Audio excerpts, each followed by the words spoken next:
बाजे चाहिँ कस्तो लोभी रहेछ भन्ने कुन चाहिँले पनिसमेन्ट दियो उसलाई भ्लग गर्ने मान्छेहरूले चाहिँ धेरै नै गाह्रो पाराले गरे रहेछ क्या माया गरिदिनु हेलो एभ्रिवान सम्पूर्णमा गुड मर्निङ अनि नमस्ते म उषा काभ्रेदेखि फेरि तपाईँहरूमा आज आइसकेको छु अनि आज चाहिँ मेरो दिनको सुरुवात चाहिँ यहाँ गोठदेखि सुरु हुँदैछ अनि आज चाहिँ मेरो नाइट थियो माथि अफिसमा अनि नाइट सकाएर चाहिँ हामी भर्खर घरमा आइपुगेको घरको काम सुरु हुन्छ साथीहरू अब घरको काम भनेको जति गरे पनि सक्दैन त्यही हो अब खानासाना पकाउनु पर्यो नानीलाई रेडी गर्नु पर्यो स्कुल पठाउनु पर्यो अब हेर्दै गर्नु होला है त भिडियोलाई अन्तिम समय हेरेर साथ दिनु होला ल छोरी जाउँ माथि खाना पकाउन अब लड्छ जाउँ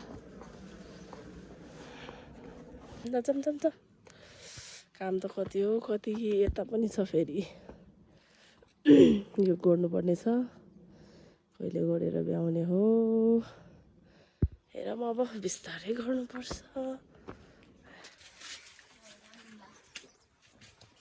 ल अब हामी चाहिँ खाजा खाना ए के अरे बच्चा भएर बच्चा जस्तै हुन ए त्यस्तो बोल्नुपर्छ यो मकै खाऊ किन यो जाडोमा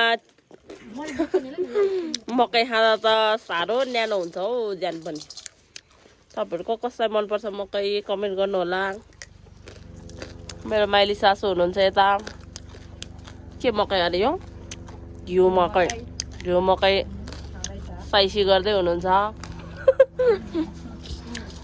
यता मेरो बहिनी हुनुहुन्छ नगर छोरी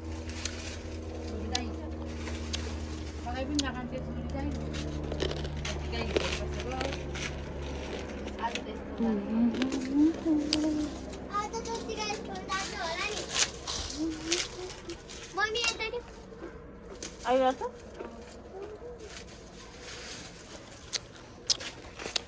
के गर्दै हो नि माया चाहिँ शिखा कुरो नचल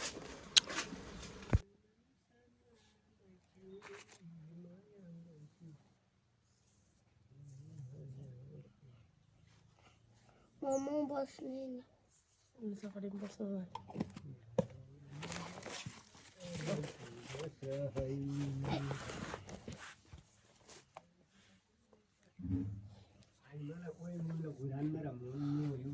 तेलमा ल यो दिँदैन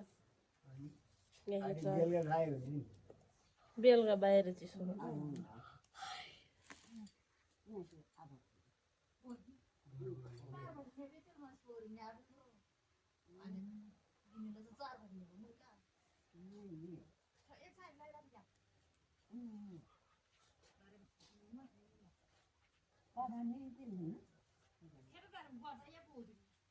पाँच बेदिन्छु चार बे तजिन दिन्छु नि तपाईँहरूजना तजी खेमै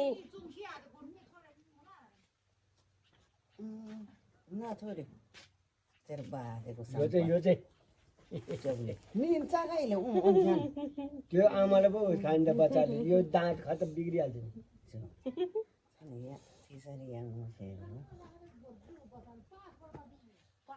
आङ्गे बाजे चाहिँ कस्तो लोभी रहेछ भनेर यहाँ कमेन्ट आउला नि फेरि छोरे आमालाई खानु आमालाई यो 10 वटा स्याउ खाएको बराबर एउटा आमालाको बराबर थियो बुझ्यो स्याउ खाने होइन आमालाई स्कुल पनि लैजाऊ साथीहरूलाई पनि देऊ अझ शिखा जस्तो लोभी नि अनि साथीहरूलाई दिन्छ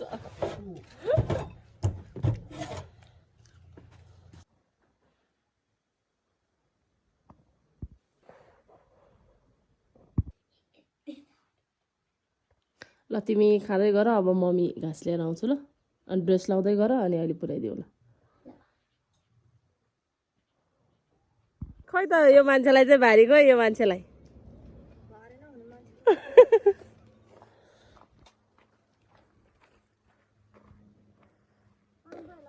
सिङ्गिन्लामा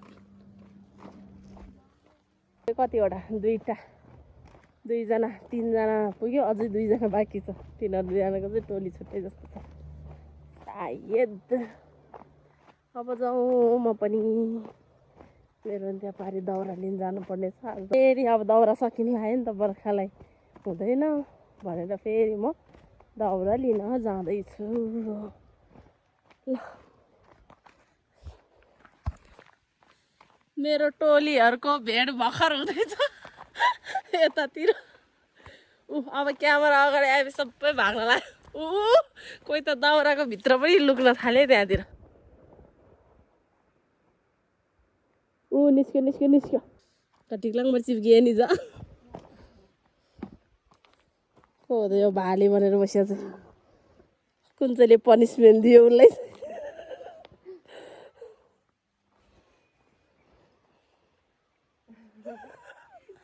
ओइ गएँ म त बाई सिङ्गिन्लामा क्याचअप ल्याएर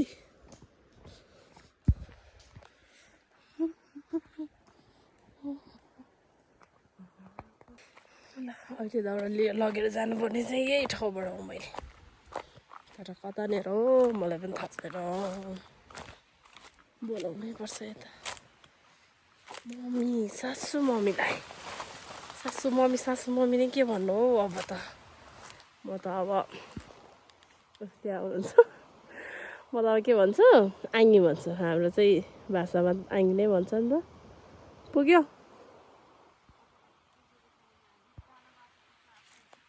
कहाँ तलबाट ओसार्नु पर्ने त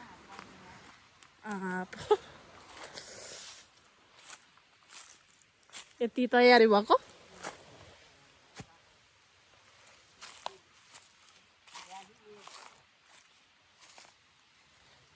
ngayon ba do changnon ba sabda dahil jim malo ho bar dahil jim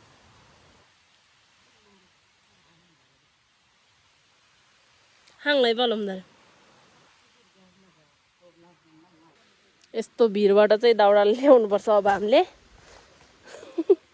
माथा खाऊ गान यहाँ त देखाउन नि गाह्रो रहेछ भिडियो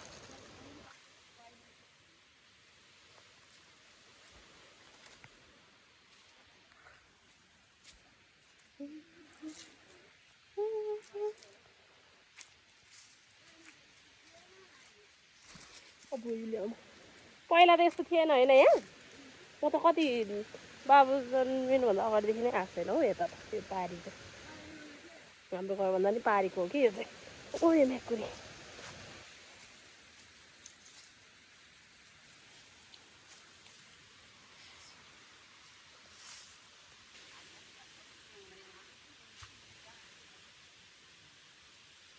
खोलाको छ्याङ छ्याङ छ्याङ आवाज छ यहाँ चाहिँ खोला हो यता चाहिँ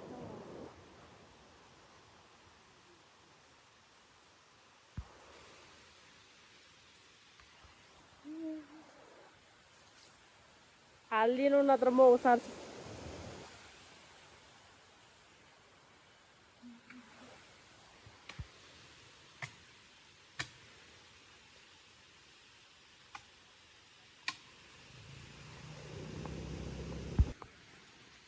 अब दाउरा सर्ने कार्यक्रम साँच्चै यो ब्लग गर्ने मान्छेहरूले चाहिँ धेरै नै गाह्रो पाराले गरे रहेछ क्या तर सोच कम गाह्रो हुँदो रहेछ त अझ यो के भन्छ अरे यो बच्चाको आमाहरूले कसरी गरे होला मेरो त दिमाग खराब गर्छ बच्चाहरूले यार मैले चाहिँ माने अब म भर्खर सुरु गर्दैछु मलाई नि बेला बेला मुस्किल हुन्छ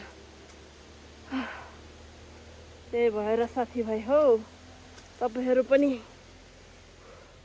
एप्रिसिएट गरिदिनु होला सबैले माया गरिदिनु बाटो हेरेर दया माया के गर्नु ल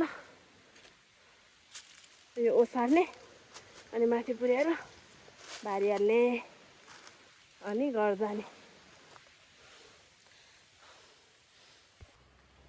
मलाई चाहिँ थोरै दाउरा बोकाएर आफू चाहिँ धेरै मलाई चाहिँ 2 लाठी मात्रै अनि तिमी सक्दैनौ भिरतिर हिँड्ने बानी छैन भनेर आफै ल्याइदिनुहुन्छ अब भारी लगाउने अनि जाने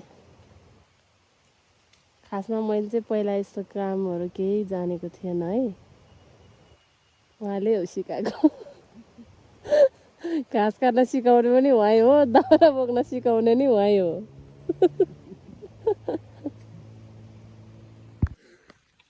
भिरको दाउरा सङ्कलन गरेर चाहिँ हामीले एक ठाउँमा ल्याएर दुईजनालाई भारी लाग्यो। सासु बुहारी दुईजना। अब हामी जाँदै घरमा।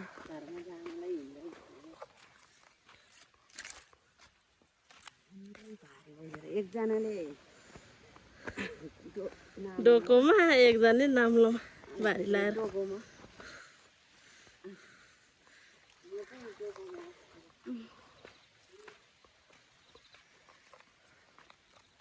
जिन्दगीको गोरेटोमा यस्तै हो। आफैसँग पढेको साथीहरूले भर्खर हिजो भर्खर फेसबुकमा टिकटकतिर दीक्षान्त समारोहको भिडियोहरू हालिरहेको छ। आफू यस्तो दाउरा बोकेको भिडियो हाल्दैछु, के गर्नु। हामी त त माथिको डाँडामा पुग्नुपर्छ। यहाँ छौँ भर्खर। अब घर जाँदैछौँ। बर्खामा त यहाँ तरि नसक्नु, बाढी आउँछ। अहिलेसम्मलाई चाहिँ हिउँदमा चाहिँ फेरि ठिकै छ हिँड्नलाई। जमा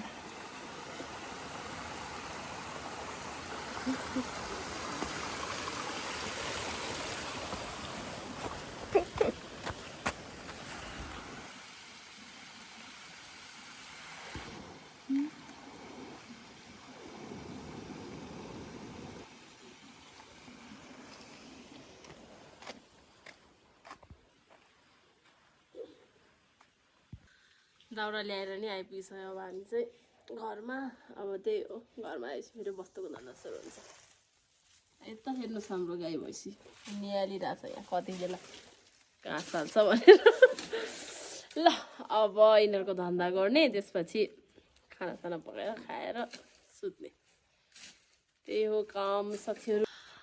अब आजको लागि यति नै साथीहरू। ब्लग भने यस्तै हो, खै भने बेला सुरु पनि गर्नु नपाउँदो रहेछ। मान्छेले डेली ब्लग गर्छ भन्छ, कसरी गर्छ होला, म त अचम्म लाग्छ। म त डेली ब्लग गरेँ भने त मैले त सबै काम छोड्नुपर्छ होला जस्तो लाग्छ। हुन त बानी नपरेर होला, बानी पऱ्यो भने अब हुन्छ नि होला। अब भर्खर सिक्दैछु, के थाहा कस्तो पो हुन्छ, टेन्सन पकडको। तर पनि भिडियो बनाउन रमाइलो चाहिँ लागिरहेछ है मलाई। अन्तिमसम्म भिडियोलाई हेरिदिनु भएकोमा धन्यवाद। भिडियोलाई लाइक सब्सक्राइब पनि गरिदिन नबिर्सिनु होला। लु यति हो मलाई बोल्न आएन भन्दा। By by.